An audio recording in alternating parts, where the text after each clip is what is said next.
Pope Pius XI once said, "It is not possible for Christians to take part in anti-Semitism. We are Semites spiritually." Hello, this is Nelson Olmsted. The story I'm going to tell you today appeared a short time ago in Collier's. I was so impressed by the quiet human logic in it that I want you to hear it today. It's about a man who managed to maintain his personal integrity in the face of what appeared to be great opposition. Written by B.J. Chute, it's entitled The Outcasts.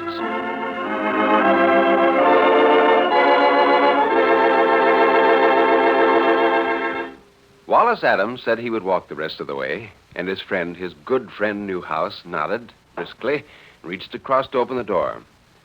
Wallace got out of the car and thanked him for the lift, feeling the pleasant solidarity of neighbor and neighbor, and then turned and started up his own driveway. The road curved up toward his house, placid and dignified in its green tide of lawn. The spires of delphinium were mad with loveliness. The roses spilled over from their regulated supports and choked the bees with sweetness. And Wallace thought, "It's mine." Inside, Helen was standing by the mantelpiece, self-possessed and beautiful in apple green linen. Her amber blonde hair was high on her head, accenting the cheekbones and the pretty square line of her jaw. He kissed her and said, "Hello, darling." She smiled at him. "You're early." "Yes, John Newhouse gave me a lift." "Oh? Well, Catherine called up this afternoon." "Catherine Newhouse? That's a bridge party?" "No. She wanted to talk to me about, something. Shall we go out to the veranda, Wally? It's cooler there." He followed obediently. They sat back lazily in white slatted chairs, and Wallace lit a cigarette. Through half-closed eyes, he could see the tiny claws of woodbine clutching at the stone pillars. The fading air just touched his cheek.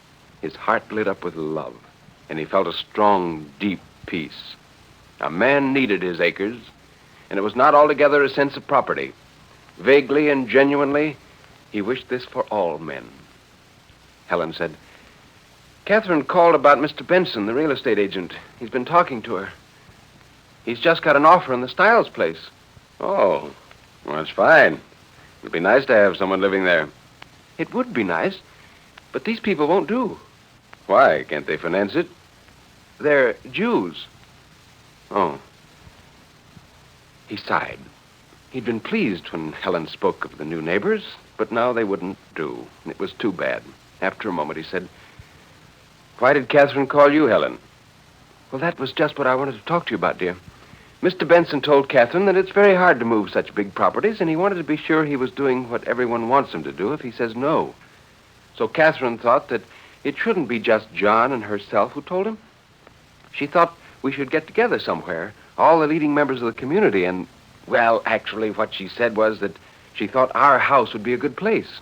"Why our house?" "Because we're the newest ones here, and the new houses like us, and they knew we think the same way they do." "But do you know anything about these people?" "Not a thing." "Do you know their name?" "No, I don't. It's awkward, of course, dear, but we have to consider our neighbors. It's just a matter of business, like zoning a residential district against nightclubs or something." "Well, people aren't nightclubs." "Of course they aren't. But you know what I mean.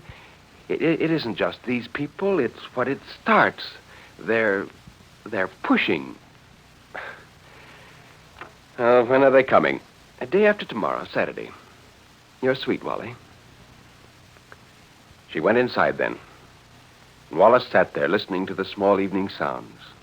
After a moment, he got up. Saturday had a sharp edge in his mind. He knew he was being childish. All that was involved was a simple, legitimate agreement between neighbors, people who had bought their homes in a district which would stay as they wanted. These others, these people who wanted to buy the Stiles place, need never know that a door had been deliberately closed in their faces. He stared miserably into the darkness. But what if they did know? How did it feel to be shut out because of your name, because of your race? How would he feel if it were himself and Helen and their children? Oh, good Lord, he was making mountains. It wasn't that important. By Sunday morning, the whole thing would be over pleasantly. He wasn't being anti-anything in his acquiescence. Put on a business basis, he was protecting his investment. Put on a human basis, he was safeguarding his family. From what? He stopped on the edge of the lawn. From what? His mind stiffened, pushing away the question. It was all tremendously unimportant. He told himself it was unimportant. He crossed the lawn and walked slowly up the front steps. Well, Cliff Hutchins and his wife were the first to arrive Saturday, and Tom Brent's just behind them. Wallace excused himself to mix their drinks, glad of a task which took his mind off the purpose of the meeting. For a passive host, he felt unreasonably quarrelsome. They discussed the weather until the arrival of the Atkinsons, with Madge Hennessy churning behind them. Shortly afterward, the Newhouses came, and Wallace, crossing the room to shake hands with them, felt more than a little flattered by the genial warmth of the big man's welcome. John Newhouse made the room suddenly seem crowded and important. Newhouse glanced at his watch and said, "Well, I hope you people don't mind holding the meeting up a little. There's a chance Arthur Hearn will be coming." Wallace was surprised and pleased. Arthur Hearn was the big man of the whole community. In fact, it was his estate from which the subdivision was originally developed. Wallace looked at the floor. The little flicker of pleasure he'd felt because the sought-after Arthur Hearn might be a guest in his house died out abruptly. Property interests. Enough big guns were lined up already for the imperishable cause. Wallace hoped Hearn wouldn't come. The conversation in the room lifted for about 20 minutes and then dragged out. Newhouse glanced again at his watch and then walked over to the fireplace. From that position, he dominated the room. He cleared his throat and looked benignly around. "I'm sorry to have kept you waiting. We've been hoping that our good neighbor, Arthur Hearn, could be with us. However, I don't think we need wait any longer. And, of course, we know he would feel as we do about this meeting. I don't think this need take much time. You all know why we're here. You all know that Benson has had an offer in the Stiles property. The people involved don't seem to be suitable. I think we're all agreed on that. It all seems rather formal, of course, but actually the matter should never have come up. We chose our lovely district for its neighbors as much as for its land, and we naturally want to maintain it. We're thinking in terms of the future as well as the present.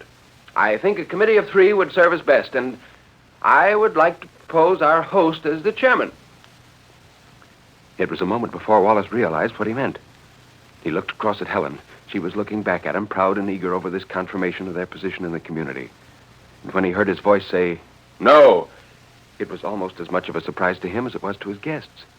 Newhouse's heavy eyebrows went up slightly. "Well, I know you're a busy man, my dear fellow, but you and Helen have our interests so much at heart.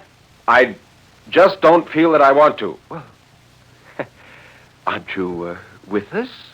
"No, I'm not with you. I'm sorry, John, Well, we seem to have made a mistake in our choice of chairman. I'll propose another name. I only meant that we ought to know more about these people. You only meant that our wishes and yours are not the same. The welfare of our community doesn't interest you. I don't think we need trouble you for any other explanation, my dear chap. As for knowing all we need to know about Benson's clients... But what do we know about them? Except that they're Jews. Well, we're all agreed. We're here by agreement. All right. I agreed to it. But I don't want to agree to it any longer. I don't see what right we have to keep anyone out when we don't know anything about them. If they're undesirable as people, it's reasonable. But you're telling me they are undesirable as Jews. Well, I think I'm only being realistic, my dear fellow. These people may be very nice, but it's what follows. They bring their friends, their relatives. I bring my friends, my relatives. That's what a home is for. Now, you're overexcited, Wally. After all, there are other homes for these people to buy. We don't ask them to come into their lives now, do we? I withdraw my suggestion about the chairman. We are all agreed, except Wallace. Well, Madge Hennessy's brisk voice cut into the sentence. "John, you better count me with Wallace. I'm for letting the people buy the place. I don't really see why Jews shouldn't live as neighbors with, what's the old-fashioned term? Christians?" For just an instant, there was a hollow look about Newhouse. A sudden hope lightened Wallace's mind and heart, but no one else spoke. Just then a voice from the doorway said, "The meeting's not over, is it? I'm sorry I couldn't get here before." And Arthur Hearn entered the room. Helen rose instantly, the quick, welcoming hostess. Newhouse said, "Well, I'm glad you could come, Arthur. We've just been choosing a committee chairman." "Oh, a committee? For what?" "Well, just a group of 3 to call on Benson." "Oh, well, don't let me interrupt. I understand that it's merely a matter of protecting our property interests here." "That's right. It's very simple, Arthur. Benson is anxious to sell the Stiles property to clients we consider undesirable. We're being formal about this meeting because we want Benson to realize just how we stand. Naturally. Of course, we'd be delighted if you take the committee chairmanship yourself, Arthur. Certainly. I'm glad to. Relief in the room was almost animate. Wallace's hands tightened, each on the other. Let it go, he thought. The majority rules. He thought suddenly, I will not let it go. He heard his own voice, dogged with the tired patience of defeat. Mr. Hearn. Yes, Mr. Adams. John hasn't explained everything quite. He hasn't told you that he offered me the chairmanship and I turned it down. The only thing we know about these people is that they're Jews. We don't know anything else about them at all. Well, is that right, John? Newhouse glanced resentfully at Wallace and then shrugged. Well, it's always been understood that this district is restricted. Restricted, that is, against undesirable people. Well, they've got money, I suppose. They could finance a property as big as the Dick Stiles place. Well, of course, but that's beside the point. Not to me, it isn't. I'm very much interested in the cash angle. We don't want that property bouncing back and forth on the market. It looks bad for the neighborhood. People start thinking a district is running down when you can't sell the houses in it. They'll think it's running down even more if we let Jews in? That depends upon the Jew. No one spoke. Newhouse hadn't moved, but the fingers of his right hand, casual against the mantelpiece, pressed down so suddenly that the knuckles showed blue-white. Hearn went on. It seems to me what we need to know about these people is what they're like, what their background is. That's what this committee ought to be finding out. I should think you'd be pretty good at the job, Mr. Adams. If you'd care to serve with me, I'd be glad to have you. And Wallace said eagerly, well, certainly. On that basis. What other basis is there? How about you, Tom?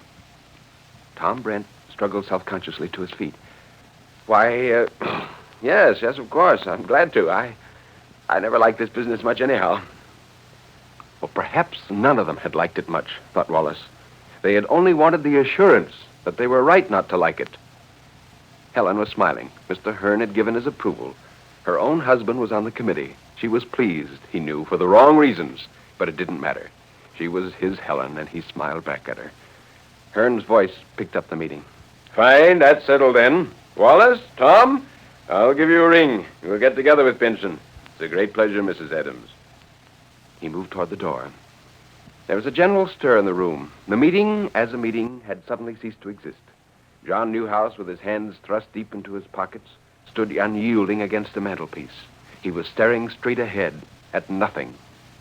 And Wallace felt a sudden and intense pity. The lost, he thought, are not the outcasts. The lost are those who cast them out.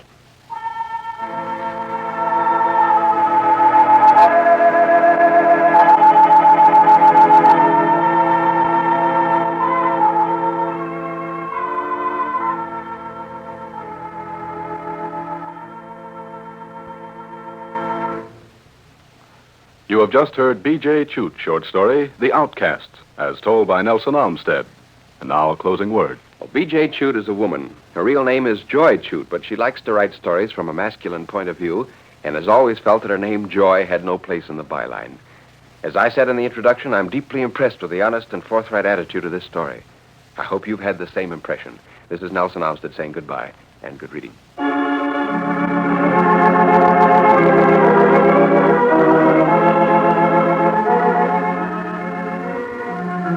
Nelson Olmsted has presented another great short story from the world of literature.